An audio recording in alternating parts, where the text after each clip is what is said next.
சிந்து பைரவி நிருபமும் ரொம்பவே ஃபீல் பண்றாங்க. காயத்ரி என்னை விட்டுடு அப்படின்ட்டு எவ்வளவுதான் அவங்க சொன்னாலுமே கேட்காம கட்டாயப்படுத்தி தாலி கட்டிடுறாங்க சம்பத் வந்து காயத்ரி கழுத்துல. காயத்ரியுமே ரொம்ப எமோஷ்னலா ஃபீல் பண்ணிட்டு இருக்காங்க. என்னுடைய வாழ்க்கையே போச்சு அப்படின்ட்டு ரொம்ப கவலையோடு இருந்துட்டு இருக்காங்க. அதுக்கப்புறமா பார்த்தீங்கன்னா அந்த இடத்துக்கு ஆறுமுகத்துக்கு கால் பண்ண விஷயத்த சொல்றாங்க. ஆறுமுகமும் பதறடிச்சிட்டு வராங்க.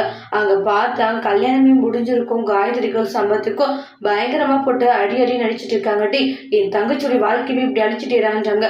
நீ என் கையை கட் பண்ணிட்டு நான் இத்தனை வருஷமா கஷ்டப்பட்டுட்டு இருக்கேன், நீ அப்ப எனக்கு எப்படா இருந்திருக்கும்ன்றாங்க. உன் தங்கச்சிக்கு வந்தா அது ஒரு இது, எங்களுக்கு வந்தா என்னடா அப்படின்ற மாதிரி எல்லாம் சொல்லிட்டு பயங்கரமா ஆர்கியூமெண்ட் பண்ணிட்டு இருக்காங்க. அண்ணன் என்னுடைய வாழ்க்கையே போச்சுன்னு அப்படின்னு சொல்லிட்டு இருக்காங்க.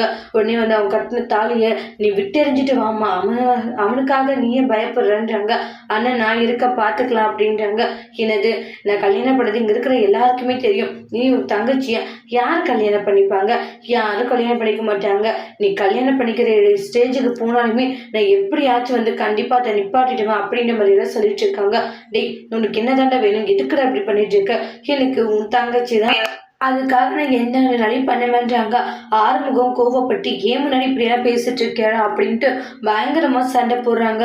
அவங்க என்ன சண்டை போடுறாங்க, காயத்ரி இருந்துட்டு இனி நம்ம உசுரோடு இருக்கக்கூடாது, நம்ம வாழ்க்கையே போயிடுச்சு, யாராலையும் அதை மாற்ற முடியாது அப்படின்ட்டு ரொம்ப ஃபீல் பண்ணிட்டு இருக்காங்க. காயத்ரி இருந்துட்டு இனி நான் உயிரோடு இருந்து என்ன பிரயோஜனம், இவன் கையால நான் தாலி கட்டிக்கிட்டேன், இனி நான் உசுரோடு இருந்து பிரயோஜனம் இல்லைன்ட்டு காயத்ரி அந்த இடத்துல ஒரு தவறான முடிவு எடுக்கிறாங்க.